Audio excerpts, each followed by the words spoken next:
जी, hallelujah, hallelujah, hallelujah. बोलो प्रभु यीशु मसीह की, जिंदा खुदावंद प्रभु यीशु मसीह की, राजाओं के राजा प्रभु यीशु मसीह की। हालेलुया। वो परमेश्वर महान है और सच में एक अनुग्रहकारी परमेश्वर है, जो आज की सुबह परमेश्वर ने हमको ये दिन को ये दिखाया है और परमेश्वर ने हमें भलाई किया कि प्रभु जी के उस भवन में आकर हम परमेश्वर की कुछ देर हम आराधना कर पाए। बीते पिछले दिनों में जब मैं कई बार जब मैं परमेश्वर की जब मैं उपस्थिति में जब मैं जाता था, चाहे वो एक वर्शिप हो, चाहे वो प्रार्थना का एक जब समय हो, कई बार मैं बहुत समय को देखता था कि मैं इतना प्रार्थना कर रहा हूँ, मैं इतना कम वर्शिप कर रहा हूँ। तब परमेश्वर ने एक बात हृदय में डाली, तू समय को क्यों देखता है? परमेश्वर समय से ज़्यादा तेरे हृदय को देखता है। हालेलुया। चाहे हम इस समय हम कुछ देर हम परमेश्वर की आराधना कर रहे हैं, लेकिन हमारे लिए समय इंपॉर्टेंट नहीं है, हमारे लिए हमारे परमेश्वर के लिए वो हृदय इंपॉर्टेंट है। हालेलुया। हम किस दिल से उसकी आराधना करते हैं, परमेश्वर उसको देखता है। हालेलुया। कुछ गीतों को गाकर हम परमेश्वर की हम आराधना करेंगे, जो गीत कहता है, तेरे लहू से मुझे धो ले तू प्रभु, पूरी तौर से अभी तेरे ही समान होने के लिए मेरे जीवन में काम कर तू प्रभु। तालियों को बजा के हम परमेश्वर की आराधना करेंगे।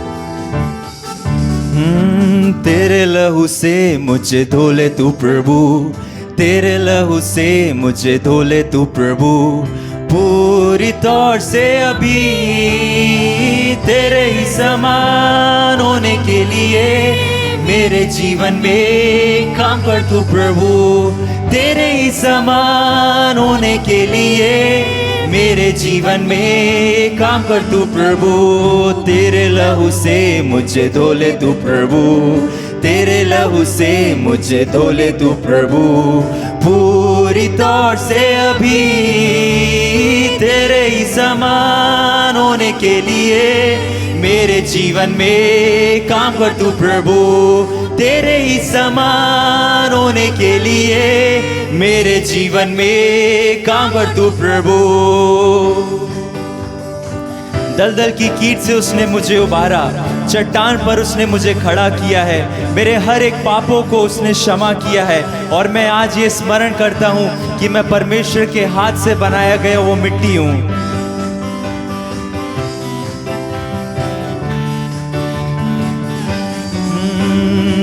दलदल की कीट से मुझे उबारा, चट्टान पर खड़ा कर दिया तेरे लिए। दलदल की कीट से मुझे उबारा, चट्टान पर खड़ा कर दिया तेरे लिए। क्षमा किया है तमाम पापों को, स्मरण करता हूँ कि मैं मिट्टी ही हूँ। क्षमा किया है तमाम पापों को, स्मरण करता हूँ कि मैं मिट्टी ही हूँ। तेरे लहू से मुझे धो ले तू प्रभु, तेरे लहू से मुझे धो ले तू प्रभु, पूरी तौर से अभी तेरे ही समान होने के लिए मेरे जीवन में काम कर तू प्रभु। ओ तेरे ही समान होने के लिए मेरे जीवन में काम कर तू प्रभु। कलवरी पर बलिदान हुआ तू, दाना और दाता है तू मेरे लिए। कलवरी पर बलिदान हुआ तू, दाना और दाता है तू मेरे लिए। विश्वास में स्थिर रहूंगा और तुझसे ज्यादा मैं प्रेम करूंगा। विश्वास में स्थिर रहूंगा और तुझसे ज्यादा मैं प्रेम करूंगा। तेरे लहू से मुझे धो ले तू प्रभु, तेरे लहू से मुझे धो ले तू प्रभु, पूरी तौर से अभी तेरे ही समान होने के लिए मेरे जीवन में काम कर तू प्रभु। हो तेरे ही समान होने के लिए मेरे जीवन में काम कर तू प्रभु। क्यों ना हम अपनी तालियों को जो हम घर से ये 2 हाथ लेकर आए हैं, इसको हम परमेश्वर के भवन में इसको हम यूज करेंगे। तालियों के द्वारा क्यों ना हम परमेश्वर की आराधना करेंगे। टूटा हुआ मन चाहता है तू, कठोर कर दिया मैंने पिछले दिनों में। टूटा हुआ मन चाहता है तू, कठोर कर दिया मैंने पिछले दिनों में। नया बनाया दया करके, स्वर्गीय स्थानों में बैठा दिया। नया बनाया दया करके, स्वर्गीय स्थानों में बैठा दिया। तेरे लहू से मुझे धो ले तू प्रभु, तेरे लहू से मुझे धो ले तू प्रभु। पूरी तौर से अभी तेरे ही समान होने के लिए मेरे जीवन में काम कर तू प्रभु। हो तेरे ही समान होने के लिए मेरे जीवन में काम कर तू प्रभु। दलदल की कीट से मुझे उबारा, चट्टान पर खड़ा कर दिया तेरे लिए। दलदल की कीट से मुझे उबारा, चट्टान पर खड़ा कर दिया तेरे लिए।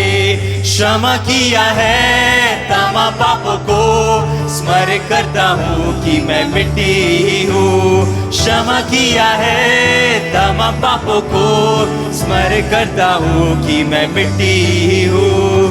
तेरे लहू से मुझे धो ले तू प्रभु, तेरे लहू से मुझे धो ले तू प्रभु।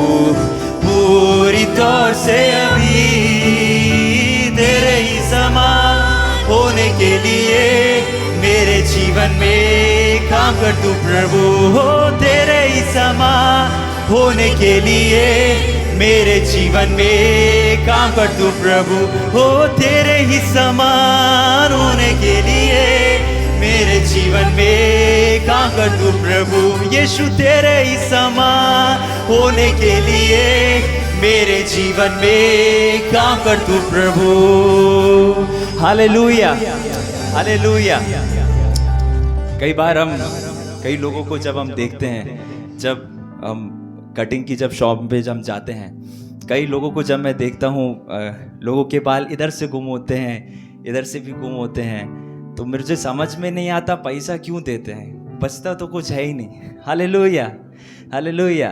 कुछ लोग ऐसे स्टाइल कटाते हैं, ऐसे में मैं कई बार सोचता हूँ क्यों प्रभु ऐसा है, ये लोग ऐसा क्यों, इधर से भी गुम है, थोड़ा ऊपर बाल है वो भी नहीं है, आधे से हैं, ऐसा कुछ भी अटपटा है रहता है।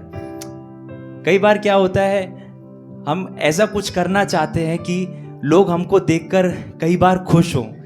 हम कई बार सोचते हैं हम कुछ अलग करें तो हम कुछ अलग देखेंगे, लोग हमको देख के स्माइल करेंगे। कई बार हम इस चीज़ को सोचते हैं। मैं सोचता हूँ मैं नहीं करूँगा।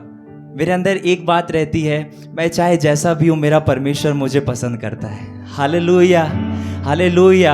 आप चाहे जैसे भी हैं, आप चाहे छोटे हो सकते हैं, चाहे आप बहुत लंबे हो सकते हैं, आपके बाल कैसे भी हो सकते हैं। कुछ लोग सोचते हैं मैं अच्छा नहीं दिखता हूँ, ये आप देख रहे हैं, लेकिन आपका परमेश्वर आपके अंदर एक खूबसूरती को देख रहा है।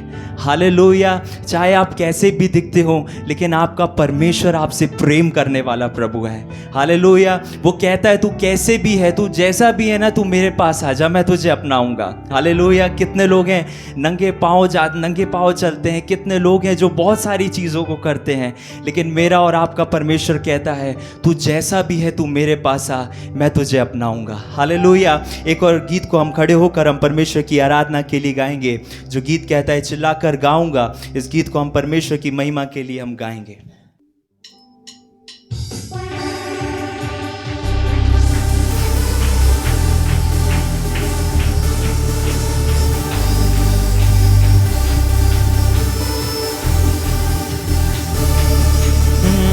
ओ ओ ओ ओ ओ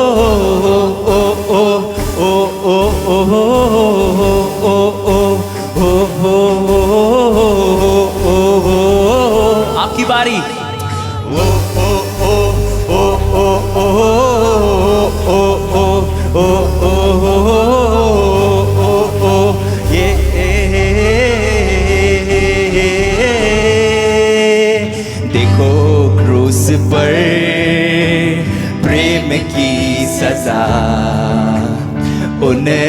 हाथों पर नाम मेरा लिखा। देखो क्रूस पर, देखो क्रूस पर प्रेम की सजा, उन्हें हाथों पर नाम मेरा लिखा। मुझसे प्रेम यीशु ने किया है, देकर प्राण प्रभु फिर से जी उठा है। मुझसे प्रेम यीशु ने किया है, देकर प्राण प्रभु फिर से जी उठा है। तो मैं चिल्ला कर गाऊंगा, सबको ये सुनाऊंगा, मुझे प्रेम ने है पाया। मेरा अतीत बीत गया, मुझको अजीज मिल गया, सब कुछ हो गया है नया। तो मैं चिल्ला कर गाऊंगा, सबको ये सुनाऊंगा, मुझे प्रेम ने है पाया। मेरा अतीत बीत गया, हो मुझको अजीज मिल गया, सब कुछ हो गया है नया। ओ ओ ओ ओ ओ ओ ओ ओ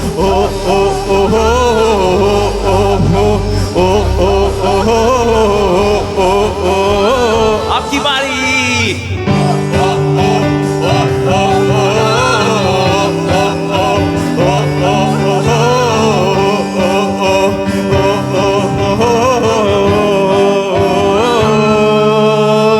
महिमा में मैं निश्चित जाऊंगा, यीशु के संग मैं हरदम रहूंगा। महिमा में मैं निश्चित जाऊंगा, हो यीशु के संग मैं हरदम रहूंगा।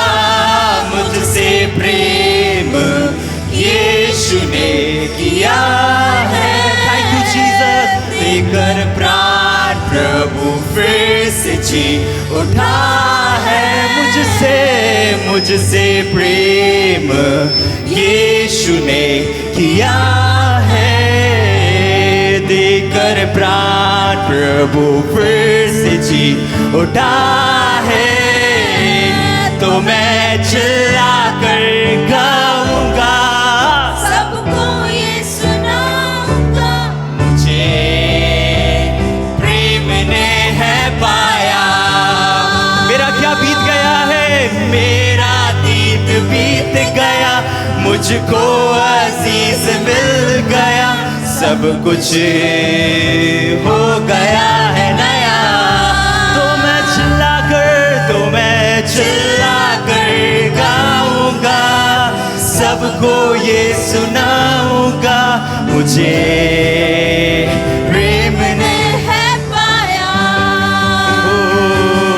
ओ, मेरा अतीत बीत गया, मुझको अजीज मिल गया, सब कुछ हो गया है नया।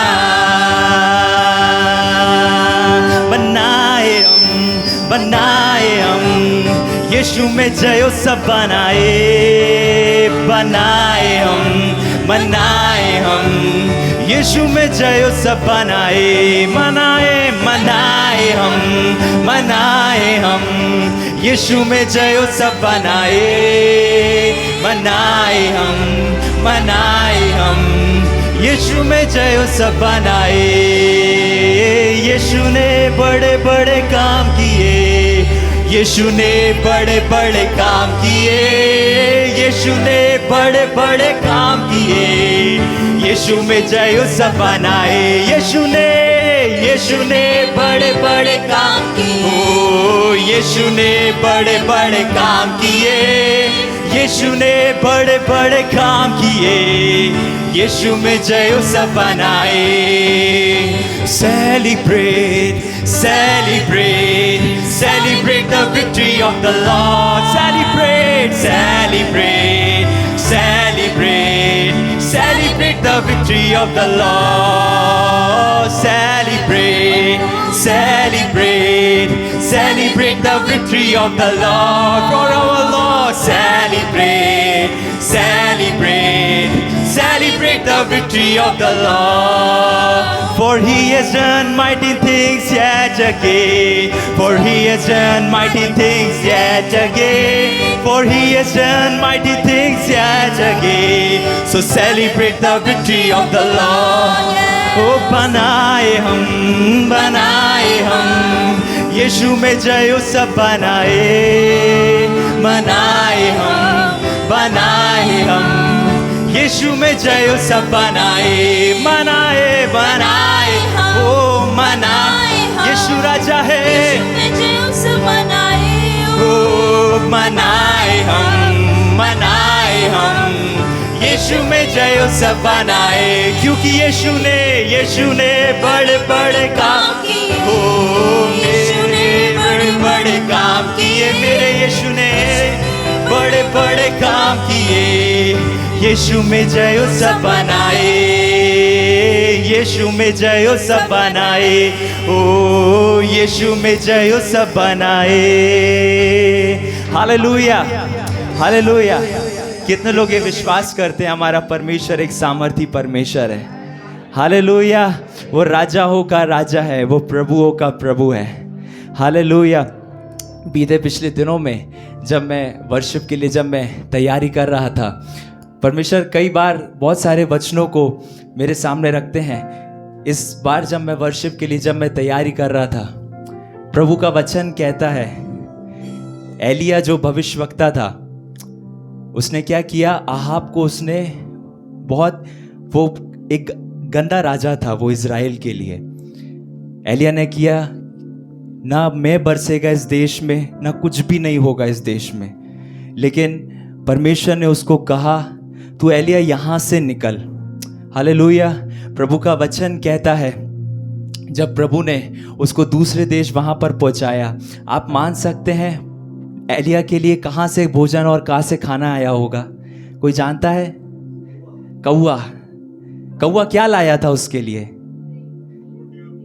रोटी और बोटी लाया था। आप कौए की अगर एक बात को देखेंगे, वो बोटी खाता है, वो कभी बोटी लाता नहीं है। हालेलुया। मेरे परमेश्वर ने उसको कहा, तू एलिया के पास बोटी लेकर जाएगा।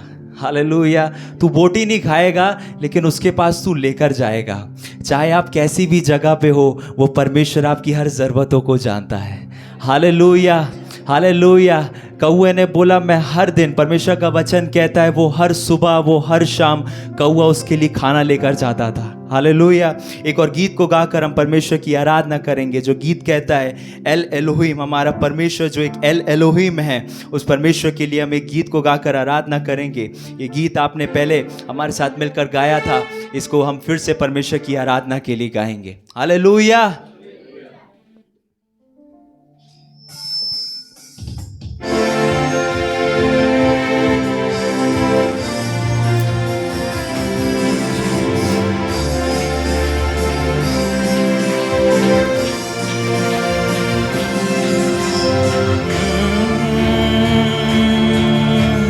आशा करने वालों को लज्जित ना किया, तेरी दया ने मुझे ना छोड़ा। आशा करने वालों को लज्जित ना किया, तेरी दया ने मुझे ना छोड़ा। आशा करने वालों को लज्जित ना किया, तेरी दया ने मुझे ना छोड़ा।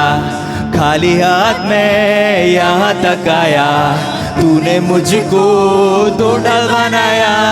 खाली हाथ में यहाँ तक आया, तूने मुझको ढाल बनाया। एलोहीम एलोहीम एलोहीम स्तुति करूँगा। एलोहीम एलोहीम एलोहीम स्तुति करूँगा। बोले एलोहीम